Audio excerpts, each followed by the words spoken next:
Friends, स्वागत है आपका वाईपी एजुकेशन ट्रिक चैनल पर। तो दोस्तों, इस वीडियो में हम बात करेंगे। देखिए, जो सीटेट का एग्ज़ाम हुआ है 14 दिसंबर का, तो 14 दिसंबर को जो सीटेट का आपका एग्ज़ाम हुआ है प्राइमरी लेवल का, ये प्राइमरी लेवल की ही बुकलेट है। तो इस वीडियो में हम मैथ का जो सेक्शन है उसको सॉल्व करेंगे। तो आपको बताना चाहेंगे कि आप हमारे चैनल पर नए हैं या अभी तक आपने हमारे चैनल को सब्सक्राइब नहीं करा है, तो प्लीज़ नीचे रेड कलर के सब्सक्राइब बटन पर क्लिक कर लें और बराबर में बेल आइकन की घंटी है उसको भी प्रेस कर लें। इससे क्या होगा कि जब भी हम वीडियो को अपलोड करेंगे तो उसका नोटिफिकेशन सबसे पहले आपके पास पहुंच जाएगा। तो बिना किसी देरी के हम करते हैं टॉपिक की शुरू करते हैं। तो चलिए देखते हैं इसका पहला क्वेश्चन क्या है। पहला क्वेश्चन कह रहा है भाई, संख्या इतने में 5 तथा 7 के स्थानीय मानों का अंतर बताइए। तो जो स्थानीय मानों का अंतर है वो आएगा निकल के इसका 49,930। पहला वाला ही ऑप्शन सही हो जाएगा, क्योंकि देखो 5 और 7 का कह रहा है, तो ये हो जाएगा आपका 5 का स्थानीय मान 5 के बाद कितना 4 जीरो हो जाएगा, और 7 का स्थानीय मान तो ये आपका 70 हो जाएगा, माइनस कर लीजिए, फिर आपका यही निकल के आ जाएगा। अगला क्वेश्चन देखो। अगला क्वेश्चन कह रहा है, अगला क्वेश्चन है, विद्यार्थियों को भाग की समस्याएं हल करने में कठिनाई आती है क्योंकि पहला ऑप्शन है, भाग की समस्याएं हल करने के लिए यह आवश्यक है कि विद्यार्थी जमा घटा और गुणा करना अच्छी तरह से जान ले। दूसरा ऑप्शन है, विद्यार्थी भाग का चिन्ह पसंद नहीं करते। ऐसा नहीं है, भाग की समस्याओं की दैनिक जीवन में कोई उपयोगिता नहीं है, ऐसा भी नहीं है। यह समस्याओं को हल करने के लिए कोई अनौपचारिक कलन विधियाँ नहीं होती हैं। तो पहला ऑप्शन बिल्कुल सही है कि भाग की समस्याएं हल करने के लिए आवश्यक है कि विद्यार्थी जमा घटा और गुणा करना अच्छी तरह से जान ले। अगला क्वेश्चन देखो। अगला क्वेश्चन है हमारा कि भाई 4 अंकों की वह न्यूनतम संख्या जो 6,7,4 का गुणज है तो निम्न है। क्या है? 1000 है पहली संख्या, 1002 है, 1006 है, 1008 है। अब देखो, इसमें से अगर हम करेक्ट आंसर की बात करें आपका, तो ये वाला आएगा डी वाला ऑप्शन। नेक्स्ट क्वेश्चन देखिए। अगला जो क्वेश्चन है आपका, ये कह रहा है कि भिन्नों की अवधारणा के संदर्भ में निम्न में से कौन सा कथन सत्य नहीं है। जो सत्य नहीं है उसको आपको पहचानना है। तो देखते हैं, 4 ऑप्शन पढ़ते हैं, इसका करेक्ट आंसर क्या होगा। पहला ऑप्शन है, यह एक पूर्ण वह भाग निरूपित करता है जो कि 1 से बड़ा है। बी ऑप्शन है, यह भिन्न का गणितीय चिन्ह नोटेशन एक विभाजन समस्या को निरूपित करने के लिए किया जाता है। बी ऑप्शन है, यह एक समान वस्तु वाले समूह के रूप में समूह के भाग को निरूपित करता है। चौथा ऑप्शन है, एक भिन्न का गणितीय चिन्ह नोटेशन एक अनुपात के रूप में निरूपित किया जा सकता है। तो यहाँ पे जो पहला वाला ऑप्शन है, यह एक पूर्ण का वह भाग निरूपित करता है जो कि 1 से बड़ा है, यहाँ पे यही वाला ऑप्शन बिल्कुल सही होगा। चलिए अगला क्वेश्चन देखते हैं। अगला क्वेश्चन क्या कह रहा है। अगला क्वेश्चन है, गणित की कक्षा में मुफ्त सिरे वाले प्रश्नों को समाकलित करने के लिए निम्नलिखित में से क्या सबसे अधिक उपयुक्त है। तो इन प्रश्नों को हल करने में समय अधिक लगता है। जी नहीं। इन प्रश्नों की एक दूसरे से नकल करना आसान नहीं है। इन प्रश्नों के उत्तर पुस्तक में नहीं दिए होते। यह प्रश्न विद्यार्थियों में आलोचनात्मक चिंतन का विकास करते हैं। यह आपका बिल्कुल करेक्ट आंसर है। अगला देखो। अगला जो क्वेश्चन है, अगला क्वेश्चन कह रहा है कि जैस्मीन ने कहा कि एक आयत में विपरीत भुजाओं के 2 युग्म समांतर होते हैं, एक वर्ग में भी विपरीत भुजाओं के 2 युग्म समांतर होते हैं, और उसी प्रकार एक समांतर चतुर्भुज भी इसलिए आयत और वर्ग दोनों ही समांतर चतुर्भुज होंगे। तो जैस्मीन बैन हीले के सिद्धांत के ज्यामितीय चिंतन के स्तर पर है। किस स्तर पर है? विश्लेषण है, संबंधों की समझ है, औपचारिक निगमन है या दृश्यीकरण है। तो इसमें हो जाएगा औपचारिक निगमन। चलिए अगला क्वेश्चन देखिए। अगला क्वेश्चन है आपका, 9 किलो में से 7 ग्राम को घटाने पर क्या परिणाम आएगा, ये क्वेश्चन कह रहा है। तो इसमें आपको घटा के देखना था। इसका जो करेक्ट आंसर है वो आपका हो जाएगा 1993 kg। चलो अगला क्वेश्चन देखिए। अगला क्वेश्चन कह रहा है भाई, एक त्रिभुज है जिसकी भुजाएं अलग अलग लंबाइयों की होती हैं तो वो क्या कहलाता है। अब ये तो सबका रटा हुआ है। एक त्रिभुज है जिसकी भुजाएं सब क्या हैं, अलग अलग है। किसी की देखिए 3 है, किसी की 4 है, किसी की 5 है। तो ये क्या हो जाएगा, एक विषम बाहु त्रिभुज हो जाएगा। थर्ड वाला ऑप्शन यहाँ पे बिल्कुल सही है। अगला क्वेश्चन देखो आप। अगला क्वेश्चन क्या कह रहा है कि एक बच्चा है, एक बच्चे ने प्रश्न हल किया 1/2 प्लस 1/3 बराबर 2/5। इस हल से सबसे उपयुक्त क्या निष्कर्ष निकाला जा सकता है। बच्चे को संख्याओं को जोड़ना नहीं आता, बच्चे को लघुत्तम समापवर्ती लेना नहीं आता, बच्चा नहीं जानता कि भिन्न को रेखा पर कैसे प्रदर्शित किया जाता है, बच्चे ने प्राकृतिक संख्याओं के जोड़ की अवधारणा को भिन्नों के जोड़ तक विस्तारित किया है। तो करेक्ट आंसर की अगर हम बात करें तो यही वाला सही है, चौथा वाला, कि बच्चों ने प्राकृतिक संख्याओं के जोड़ की अवधारणा को भिन्नों के जोड़ तक विस्तारित किया है। चलिए अगला क्वेश्चन देखिए। अगला क्वेश्चन देखते हैं 40 नंबर। 40 नंबर क्वेश्चन क्या कह रहा है उसको भी समझिए। 40 में पहले क्वेश्चन पढ़ लेते हैं, इसके बाद ऑप्शन देख लेंगे। प्राथमिक कक्षा के एक गणित शिक्षार्थी ने अपने शिक्षार्थियों को निम्नलिखित समस्या हल करने को दी। 616 विद्यार्थियों के स्कूल के लिए 28 विद्यार्थियों वाली कितनी कक्षाओं की आवश्यकता होगी। तो एक विद्यार्थी ने समस्या को इस प्रकार हल किया, मतलब एक कक्षा बराबर 28 विद्यार्थी और 10 कक्षा बराबर 280 और फिर 10 कक्षा बराबर 280 को जोड़ लिया 560। तो उसने क्या करा, 2 कक्षा बराबर 56 और ले लिए, तो 560 और 56 हो गए आपके 616। तो 10 + 10 + 2 यानी 22 कक्षाएं। अब देखिए इसको 4 ऑप्शन देखिए क्या कह रहा है। 4 ऑप्शन ये हैं कि भाई विद्यार्थी ने समस्या हल करने के लिए योग पर विभाजन के सहचर्य नियम का उपयोग किया। नेक्स्ट है, विद्यार्थी ने समस्या हल करने के लिए योग पर विभाजन के वितरण नियम का उपयोग किया। तीसरा ऑप्शन है, विद्यार्थी ने समस्या हल करने के लिए विभाजन के वितरण और सहचर्य दोनों नियमों का उपयोग किया। चौथा है, विद्यार्थियों ने समस्या हल करने के लिए एक गलत कलन विधि का उपयोग किया। तो यहाँ पे जो करेक्ट आंसर है वो थर्ड वाला है, विद्यार्थी ने समस्या हल करने के विभाजन के वितरण और सहचर्य दोनों नियमों का उपयोग किया। अगला क्वेश्चन देखिए, क्वेश्चन नंबर 41। क्वेश्चन नंबर 41 कह रहा है भाई, आंकड़ों का प्रबंधन के संबंध में निम्नलिखित में से कौन सा सही है। अब जो इसमें सही है वो वाला आपको पहचानना है।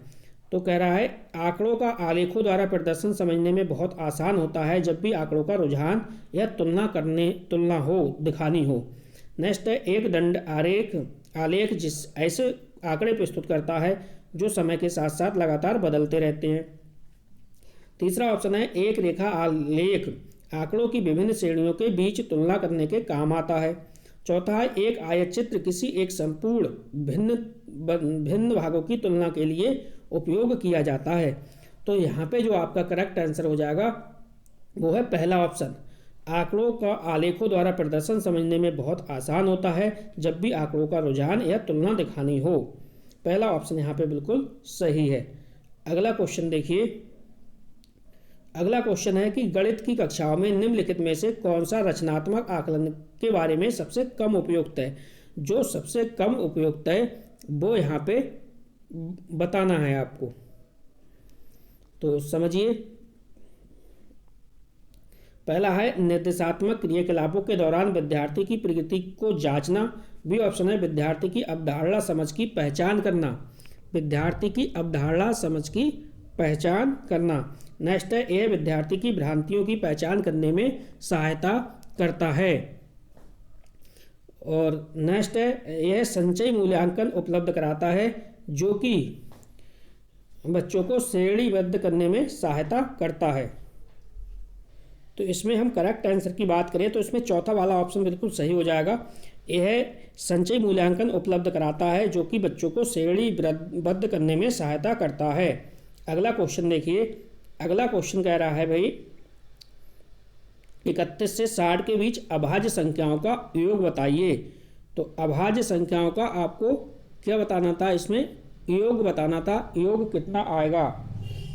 तो यहाँ पे देखो आप 221 है, 227 है, नेक्स्ट है आपका है 280 है और 311 है। अब इन सबको आपने क्या करना था, आपको 31 से लेके और 59 तक आपको क्या करना था, जोड़ना था। और जोड़ करके आपको क्या बताना था, योग बताना था कि भाई योग इसका कितना आएगा। बिल्कुल सरल क्वेश्चन था। इसका जो करेक्ट आंसर आ जाएगा आपका वो 311 आएगा। 311 बिल्कुल सही आंसर है। अगला क्वेश्चन देखो, अगला क्वेश्चन कह रहा है कि भाई तीसरी कक्षा के एक विद्यार्थी से जब 105 को अंक के रूप में लिखने को कहा गया तो उसने 1005 लिखता है या लिखती है, इसे अंकित करता है। विद्यार्थी सीखने में कमजोर है, वह शरारती है, वह स्थानीय मान की अवधारणा समझने में सहायता की आवश्यकता है, वह गणित सीखने में अयोग्य है। तो इसका जो करेक्ट आंसर होगा वो क्या होगा, तो इसका करेक्ट आंसर हो जाएगा थर्ड वाला ऑप्शन, उसे स्थानीय मान की अवधारणा को समझने और सहायता की आवश्यकता है। अगला क्वेश्चन देखो सम्मिति से आया है, फिर से पिछली बार भी आया था क्वेश्चन ये और इस बार भी आया है। निम्न में से किस अक्षर की दो सम्मिति रेखाएं हैं, एच है, बी है, ई है और यू है। तो यहाँ पे हो जाएगा एच, पहला वाला ऑप्शन। अगला क्वेश्चन देखिए, अगला क्वेश्चन है हमारा, सबसे उपयुक्त संज्ञानात्मक कौशल क्या है जो विद्यार्थियों को विशेषताओं और गुणों के अनुसार आकृतियों को पहचानने और उनका समूह बनाने में मदद करता है। ए ऑप्शन है वर्गीकरण, बी ऑप्शन है क्रमबद्धता, सी है संरक्षण और डी है अपघटन। तो इसमें जो करेक्ट आंसर है वो हो जाएगा वर्गीकरण। वर्गीकरण बिल्कुल राइट आंसर है। नेक्स्ट देखिए, अगला जो क्वेश्चन है हमारा, कह रहा है इतने संख्याओं से बिना पुनरावृत्ति के 6 अंकों की बनाई जाने वाली सबसे बड़ी और सबसे छोटी संख्याओं का योग। तो सबसे बड़ी और सबसे छोटी संख्याओं का आपको योग बताना था। तो इसका जो करेक्ट आंसर आएगा वो बी वाला ऑप्शन होगा, 11, 92 और 209, ये वाला बिल्कुल राइट आंसर हो जाएगा। अगला क्वेश्चन देखो, अगला क्वेश्चन क्या कह रहा है, राधा सोमवार, बुधवार, शुक्रवार के दिन इतने किलोमीटर चलती है जबकि मंगलवार, बृहस्पतिवार को वह प्रतिदिन इतने किलोमीटर चलती है। उसके द्वारा सोमवार से शुक्रवार तक चली गई दूरी जो है वो कितनी है। तो ये वाला जो चौथा ऑप्शन है 15.193 किलोमीटर, ये बिल्कुल सही है। अगला क्वेश्चन देखिए, अगला क्वेश्चन जो कह रहा है भाई, पैटर्न में ये रीजनिंग का है, इतने में लुप्त 2 संख्याएं बताइए। तो इसमें जो लुप्त संख्या आपकी निकल के आ रही है, देखते हैं क्या आएगी इसमें। देखो पहला ऑप्शन इसमें 12 है, 14 है, 17 है, 13 है और आपका 8 है, 14 है और 21 है। इसके बाद 2 पद लुप्त है, ठीक है, ये दे रखा है। तो देखो इसमें क्या है, पहले तो 12 2 14 यानी 2 इसमें प्लस हुआ है, फिर 14 से 17 यानी 3 इसमें क्या हुआ है, प्लस हुआ है। 17 से आ गए 13 पे, 13 4 17, 4 इसमें माइनस हुआ है और फिर आ गए देखो 8 पे, फिर इसमें 5 माइनस हुआ है। तो इस प्रकार से जब आप करोगे इसे सॉल्व तो ये आएगा आपका निकल के ऑप्शन करेक्ट, ये 13,4, 13,4 वाला बिल्कुल करेक्ट है। अगला क्वेश्चन देखिए, अगला क्वेश्चन है, चौथी कक्षा के बच्चों को क्षेत्र की अवधारणा से परिचित कराने का सबसे प्रभावी तरीका कौन सा है। पहला ऑप्शन है टेसेलेशन टाइलिंग, बी ऑप्शन है गिनतारा, सी ऑप्शन है सूत्र आधारित विधि, चौथा है सन्निकट और अनुपात। तो यहाँ पे पहला वाला ऑप्शन बिल्कुल सही है, टेसेलेशन यानी टाइलिंग। नेक्स्ट क्वेश्चन देखिए, अगला क्वेश्चन कह रहा है कि 201 के पूर्ववर्ती और 4781 के परवर्ती का गुणनफल बताइए। 201 का पूर्ववर्ती यानी 200 हो जाएगा और 4781 के परवर्ती यानी अनुवर्ती परवर्ती एक ही बात है, तो ये हो जाएगा 4781, ठीक है। तो इनकी मल्टीप्लाई करना था। तो देखो इसमें 2 जीरो हैं तो 2 जीरो तो आना ही आना है। अब देखो यहाँ पे 2 एकम 2, ये भी आएगा, और 2 चौक 8। तो इसका चेक करते हैं, 1 मिनट, गुणा करनी पड़ेगी टोटल आपको, गुणा करके देखते हैं क्या आएगा इसका।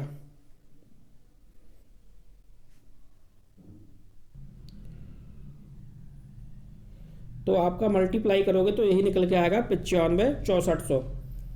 दूसरा ऑप्शन बिल्कुल सही है। अगला क्वेश्चन देखो, अगला क्वेश्चन है राष्ट्रीय शिक्षा नीति 2020 है, देखो 2020 गणित कंप्यूटेशनल सोच के महत्व को बढ़ावा देती है। यह स्कूलों में सीखने का कठिन पहलू है।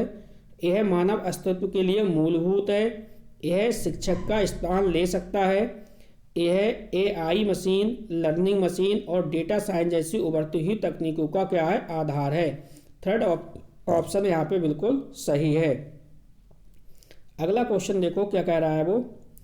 अगला क्वेश्चन कह रहा है भाई, इसने पूरी बात इसकी पढ़िए देखो। वो कह रहा है भाई 150 बच्चों से उनके पसंदीदा एक फल के बारे में पूछा गया। 5 पसंदीदा फलों के परिणामों को निम्न तालिका में लिखा गया है, जैसे सेब, आम, अमरूद, आम, केला, अंगूर। ये इसकी संख्या है, बच्चों की संख्या है। अब वो क्या कह रहा है देखो, इसका अगर टोटल आप जोड़ना था इसको टोटल।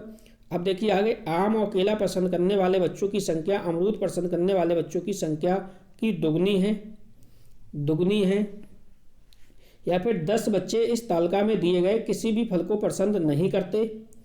नेक्स्ट है सेब, अमरूद पसंद करने वाले बच्चों की संख्या समान है। चौथा है अंगूर, केलों को पसंद करने वाले बच्चों की संख्या का अंतर 16 है। तो जो इसका करेक्ट आंसर है वो करेक्ट आंसर हो जाएगा 10 बच्चे इस तालिका में दिए गए किसी भी फल को पसंद नहीं करते। ये इसका करेक्ट आंसर है। अगला क्वेश्चन देखिए, क्वेश्चन नंबर 54। क्वेश्चन नंबर 54 बहुत ही अच्छा क्वेश्चन था, बहुत सरल क्वेश्चन था। राष्ट्रीय पाठचर्या रूपरेखा 2005 के अनुसार गणित के शिक्षार्थियों को इस ओर ध्यान केंद्रित करने की जरूरत है। पहला ऑप्शन है संस्मरण और गहन रूप से एल्गोरिदम को बढ़ावा देना। बी है गणितीय तर्क विचार। सी है सही उत्तरों के लिए एकमात्र अधिकारी। तो सी वाला तो ऑप्शन काट दीजिए, ये भी गलत है। अच्छा, ए बचा, ए भी आपका कटेगा। गणितीय तर्क देना, केवल और केवल बी ऑप्शन यहाँ पे सही होगा। केवल और केवल बी ऑप्शन यहाँ पे बिल्कुल सही हो जाएगा। चलो अगला क्वेश्चन देखते हैं। अगला क्वेश्चन है हमारा सिंप्लीफिकेशन का है।